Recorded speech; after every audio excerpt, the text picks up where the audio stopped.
Thank you. First of all, I would like to thank, on behalf of ANSES, BFR and DTU for the co-organization of this conference, and today especially DTU for hosting the meeting in this nice town in Copenhagen. So my lecture will be mainly focused on the presentation of a system more than be focused on what about botanicals in this system. I would like to show you and to try to explain in 20 minutes what is this system and how it participates to the risk assessment as a first step of a kind of risk assessment where some foodstuffs are concerned. What is Nutrivigilance? It's a food vigilance. We often hear about pharmacovigilance or toxicovigilance, but rarely on Nutrivigilance.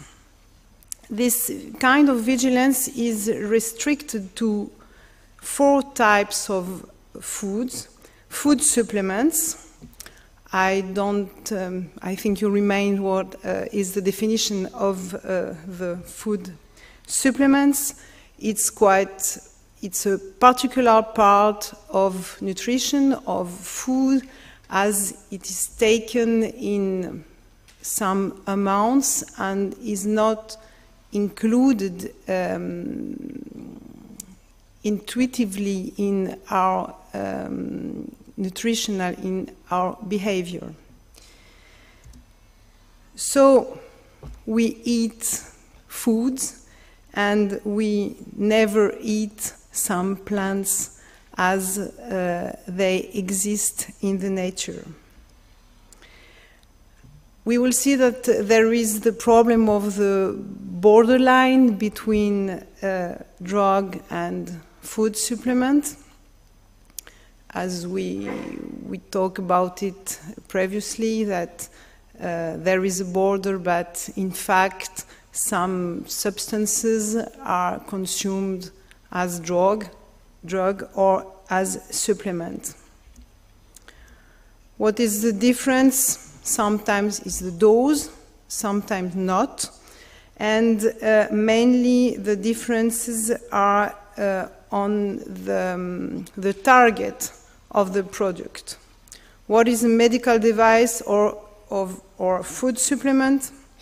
Medical device is for a medical purpose with an action which is maybe non-pharmacological, non-immunological or non-metabolical. We have medical claims, but for a food supplement, there are nutritional purposes and physiological action, and they can bear health claims.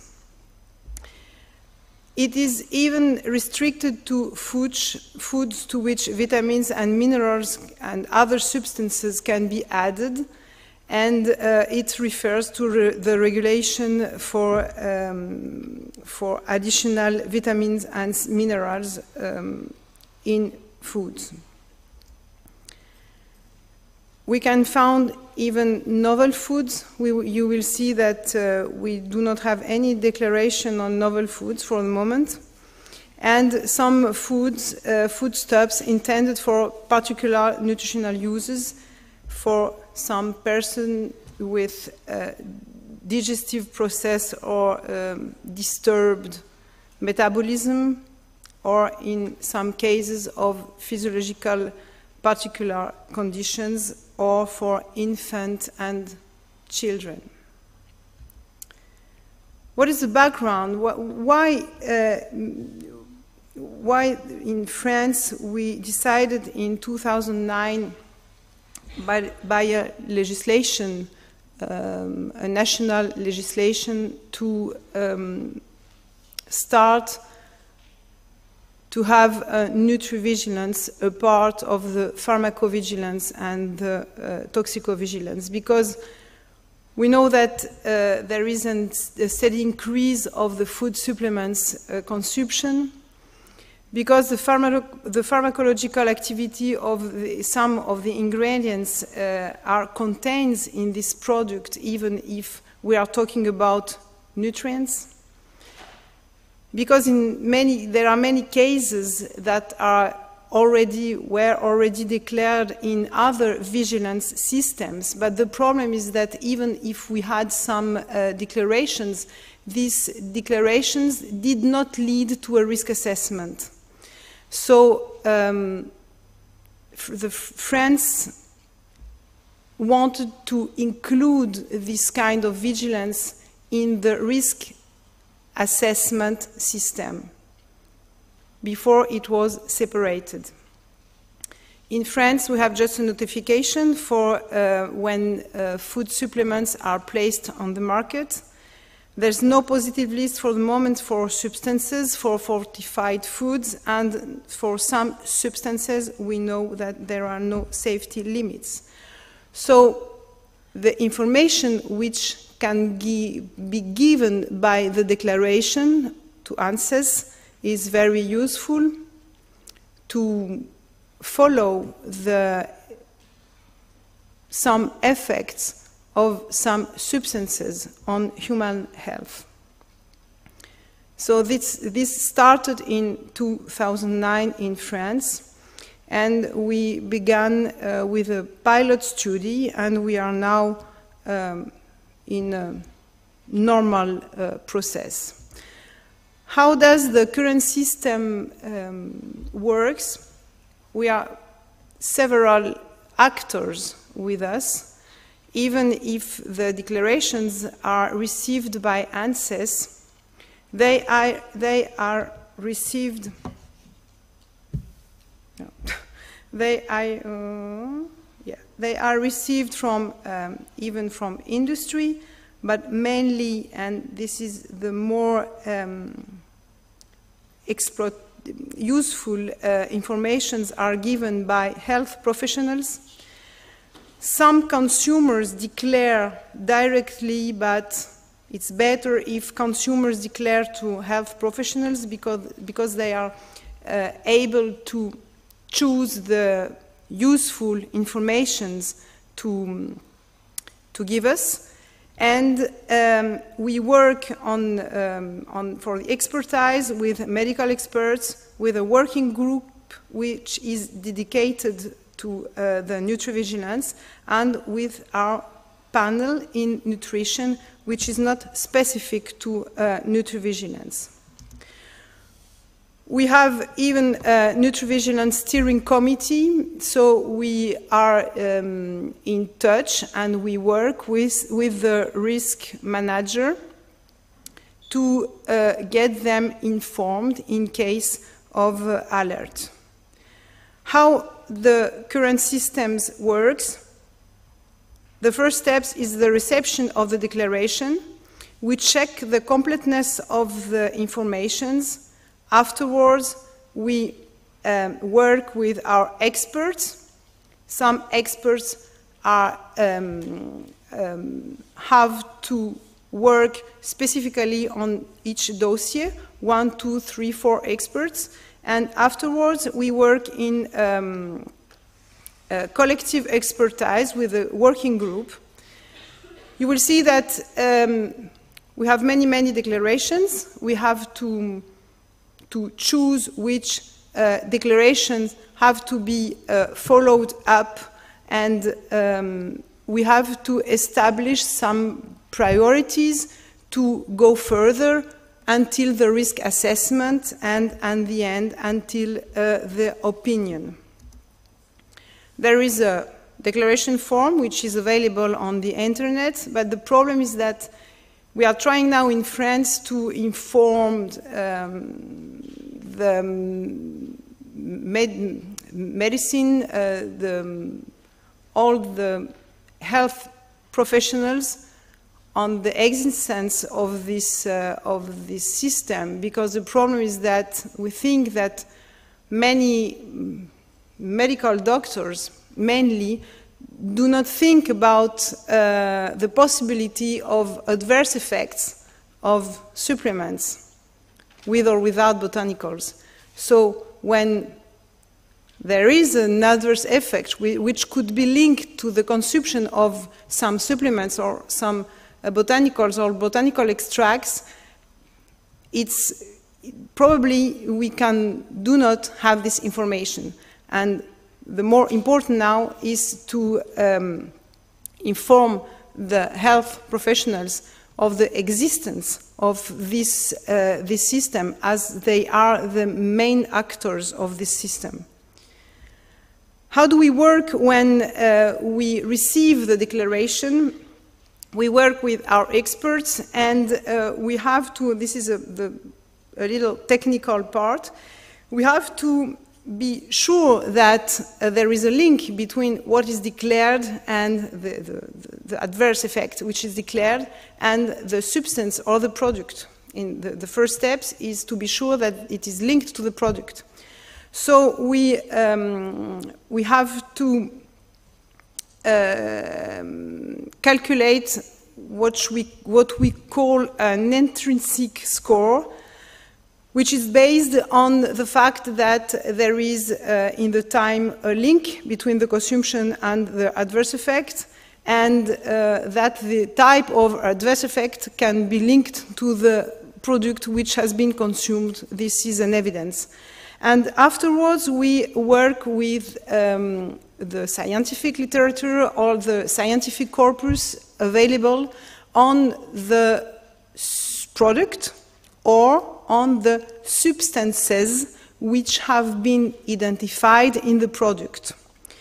So this is very important for risk assessment anyway. Is where the corpus available is determinant to what we can do about the risk assessment. And afterwards, we have an extrinsic score, and we move forward to the risk assessment.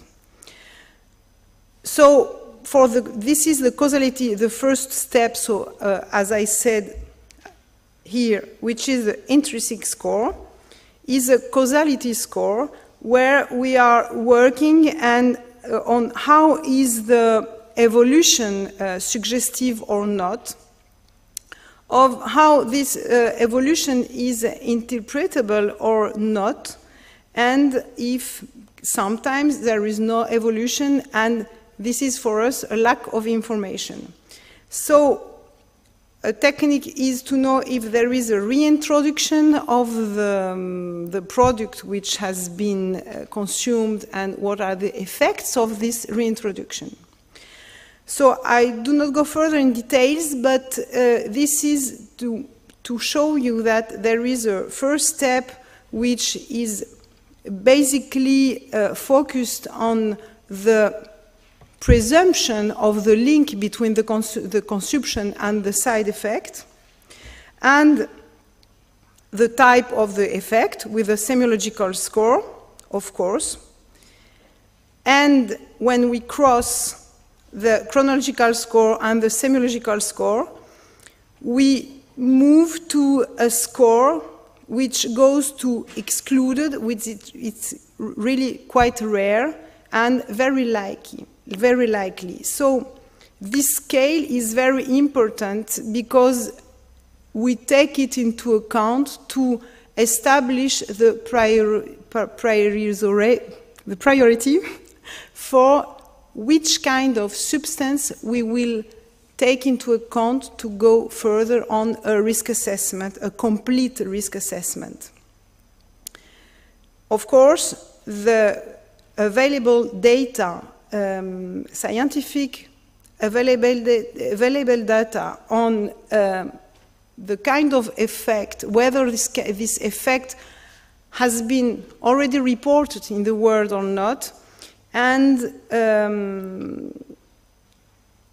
if it has been already reported, before going forward to a risk assessment for an opinion, we verify the available scientific corpus, even with the mechanism which can be involved in the side effect. To give you an idea of the number of the cases, this is quite increasing, and the sources of the cases, the declared cases, we have several sources, and we have some cases which we request to the industry when we do not have enough information. And the more useful for us, actually, and the more complete are the cases which are spontaneously declared by medical doctors and by consumers. We have collected more than 1,500 cases between 2010 and now. Many spontaneously declared cases, and we are trying now to involve even the industry and the poison centers in French, which is not so easy, to declare using the form, to have all the informations. This is very important. Without these informations, we cannot go forward and we cannot do any risk assessment. So you see that, unfortunately, there are many, many cases which are incomplete, and we cannot use this case and take it into account for the risk assessment. We could take into account more than 500 cases, but is really few. So we see that the kind of cases that are incomplete, and we have to sensibilize all the actors to give us the whole informations. So anyway, we know that health professionals are more able and give us the information more easily. The identity of declarants are several kinds of declarants, but mainly health professionals and not only medical doctors.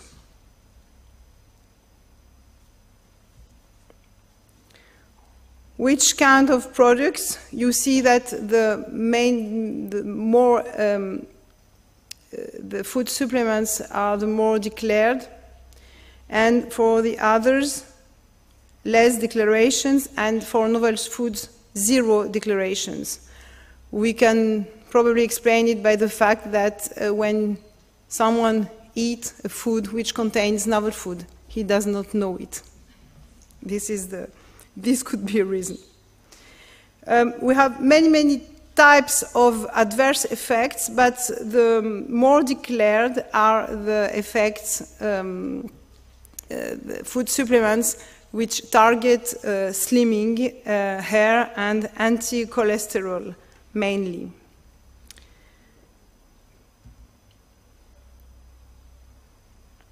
The type of adverse effect, sorry, this one was the claim of the product, and this is the type of adverse effect which has been declared, and we have many, many digestive and hepatotoxicity declarations.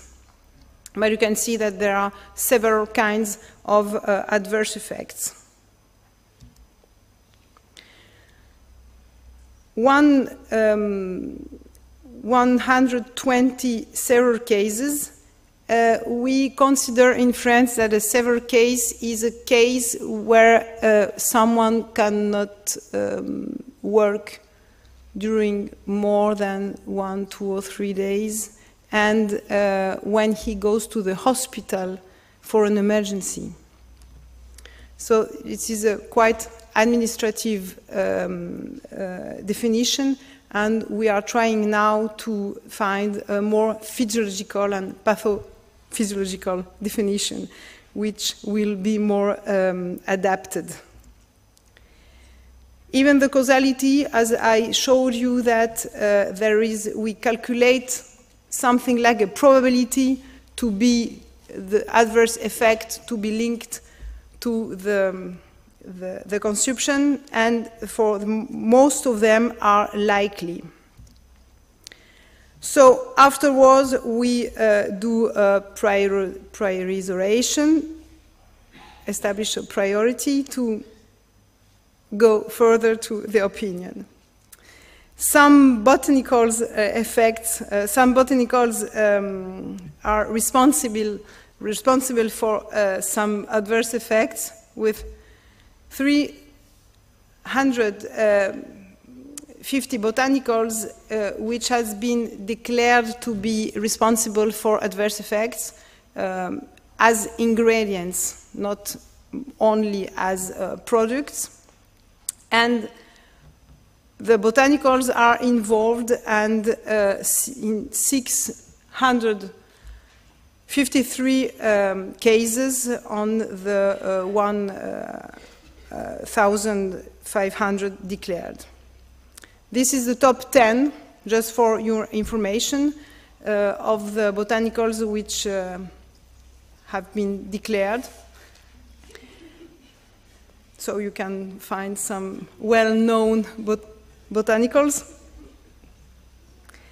And for Tagetes erecta, the first place. So we have several ongoing expertises on food supplements dedicated to bodybuilders, not sportive, but more focused on bodybuilding, pregnant women, and spirulina. And we have already published some opinions on Tagetes erecta, Dioscorea, and green tea extracts, and others which are not food supplement but energy drink, which are fortified foods, are concerned by the Nutrivigilance system. And red yeast